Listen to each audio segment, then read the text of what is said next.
Avoir une sexualité épanouie, c'est un droit humain fondamental.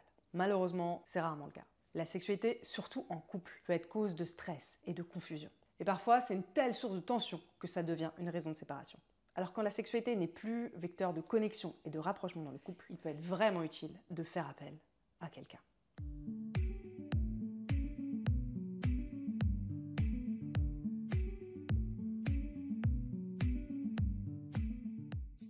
Si vous regardez cette vidéo, c'est que vous vous demandez s'il vaut mieux consulter seul ou avec votre partenaire en couple.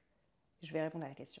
Déjà en premier, je veux vous dire que l'un n'exclut pas forcément l'autre. Certains sexothérapeutes, et c'est mon cas, intègrent les deux approches. C'est-à-dire que souvent, quand je prends un couple consultation, il y a également un accompagnement individuel de chacun des partenaires pour faire progresser aussi bien chaque personne à titre individuel que le couple dans son ensemble. Et pour moi, c'est de loin plus efficace quand le problème est un problème de couple. Alors, dans quel cas vous devriez consulter à deux? Je dirais que si les problèmes que vous rencontrez affectent votre relation, c'est mieux d'avoir des consultations et un suivi qui soit aussi un suivi du couple pour éviter des tensions et que cela dégénère et permettre de recréer du lien et de la connexion entre les deux. Alors ça peut être des différences de désir sexuel, une différence donc de libido, ça peut être une difficulté à se remettre d'une rupture de confiance, notamment d'une rupture, ça peut être l'envie d'ouvrir son couple qui crée des tensions, ça peut être des difficultés simplement à réussir à trouver un terrain d'entente sexuelle, donc avoir une sexualité épanouissante, ça peut être des difficultés à parler de sexe, à communiquer sur le sujet. L'idée, c'est que dans ce cas, un sexothérapeute va vous aider à mieux communiquer et trouver des solutions ensemble pour recréer du lien et avoir une sexualité épanouissante de couple.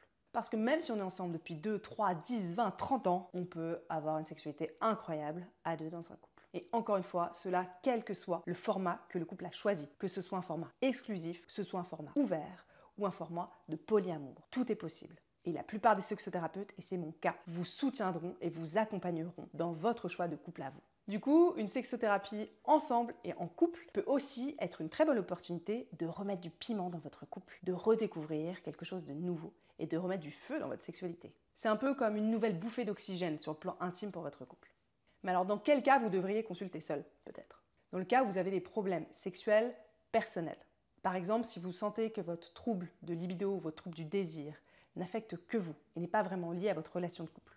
Si vous avez des difficultés ou des troubles d'érection, des difficultés à avoir du plaisir, des difficultés à atteindre l'orgasme, dans ce cas, les consultations individuelles sont très adaptées. Et si l'on voit ensemble que cela affecte trop votre relation de couple, on peut coupler des consultations de couple pour permettre de mieux communiquer et de dédramatiser le sujet. Souvent, en solo, on peut vraiment se mettre la pression, alors qu'en fait, dès qu'on recommunique de façon simple et encadrée avec son partenaire, ça va beaucoup mieux. L'idée peut être juste de vous aider à explorer votre propre sexualité à vous, à comprendre vos préférences ou à surmonter vos problèmes. Peut-être vous avez juste une démarche d'exploration, vous avez envie d'aller plus loin, de découvrir d'autres types de plaisirs, par exemple la sexualité et le plaisir anal. Ou vous avez envie d'explorer d'autres types de plaisirs et vous savez que vous pouvez aller plus loin. Vous avez peut-être envie d'apprendre à donner plus de plaisir à votre partenaire. Dans ce cas, je vous conseille de choisir un sexothérapeute qui utilise une approche autour du corps également et qui potentiellement peut vous donner des exercices. C'est mon cas. Vous avez une partie de thérapie verbale où on va discuter et vous avez aussi des exercices pratiques à pratiquer pour aller plus loin et intégrer dans le corps. La théorie, la pratique un petit peu. Alors souvent quand les gens arrivent en thérapie avec moi, tout seul, ils me disent qu'ils n'arrivent pas à convaincre leur partenaire de venir et que pour eux il y a un problème au niveau du couple. Donc je vais vous livrer quelques petites astuces si c'est votre cas. Vous avez l'impression que le problème vient de votre partenaire ou vient de votre couple, mais pourtant vous êtes le seul à prendre en charge cette charge sexuelle d'essayer de surmonter le problème. Qu'est-ce qu'on fait dans ce cas ? Parce qu'en fait, aborder le sujet du sexe, surtout quand ça devient défaillant et source de stress, ça peut être très délicat, même si on est ensemble depuis longtemps et même si tout le reste va bien. Le premier point, c'est de communiquer honnêtement à votre partenaire, d'expliquer que vous sentez que quelque chose ne va pas sur ce plan-là et que vous avez envie d'entamer une démarche de thérapie pour améliorer les choses. Parlez de vos sentiments et de vous, puisque c'est vous qui ressentez cette envie de changer les choses. Que la personne ne se sente pas remise en question, c'est un premier point très important. Soulignez bien que le but est d'améliorer votre relation et que vous n'êtes pas en train de la critiquer. Donc attention aux mots que vous allez utiliser, parce que sinon ça pourrait être vraiment l'effet inverse, où la personne va se sentir attaquée, remise en question et va se braquer. Précisez bien à votre partenaire si vous avez une approche de thérapie, c'est-à-dire que vous cherchez à résoudre un problème, ou si vous avez une approche bien-être, c'est-à-dire que vous avez envie, ensemble, d'aller plus loin dans votre sexualité. Une astuce que je donne souvent, pour ramener l'autre partenaire à faire une première consultation. Ça peut sembler contre-intuitif, mais c'est de lui demander de l'aide. Cela sera beaucoup plus efficace que de lui dire que il ou elle a un problème. Parce que si on est dans un cas de déni où c'est difficile pour l'autre partenaire d'accepter, il sera beaucoup plus enclin, pourtant, à vous donner son aide, s'il pense que le problème vient de vous. Si vous lui demandez de l'aide, souvent, il va être tout à fait d'accord de venir vous aider. de venir en consultation pour vous aider vous. C'est du coup une super astuce si votre partenaire pense que lui n'a aucun problème et que tout le problème vient de vous. Bien sûr, vous en doutez, c'est rarement le cas. Dans un couple, on est une équipe, on travaille à deux. Et souvent, la dynamique nécessite un travail individuel en même temps. C'est pour ça que je travaille souvent avec le couple et avec chaque personne séparément. Donc, ravalez un petit peu votre ego. Je sais que ça peut être très difficile quand on est dans une situation de couple où on a l'impression qu'il y a un problème et que l'autre partenaire a l'impression que tout va bien ou n'est pas conscient que vous rencontrez des difficultés. C'est pas grave. Amenez-le à faire une consultation ou venez faire une consultation d'abord individuelle. Pour aborder le sujet, dans tous les cas, cela va améliorer la situation. Certains thérapeutes peuvent aussi proposer d'appeler votre partenaire. C'est mon cas.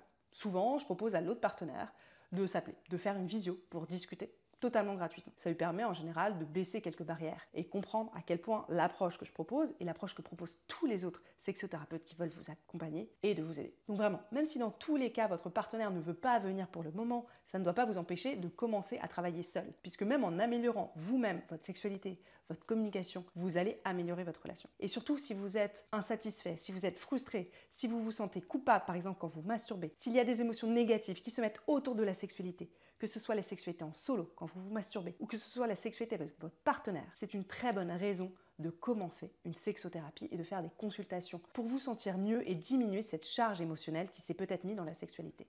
Et en fait, vous allez avoir des résultats, même si vous agissez seul au début et que vous le faites pour votre couple. Et puis n'oubliez pas, il y a des approches mixtes qui sont pour moi les plus adaptées, où il y a des consultations de couple et individuelles. Cela peut être également une bonne solution si vous avez des problèmes individuels qui affectent votre relation de couple. Par exemple, des troubles de l'érection ou une grosse différence de libido d'un des partenaires.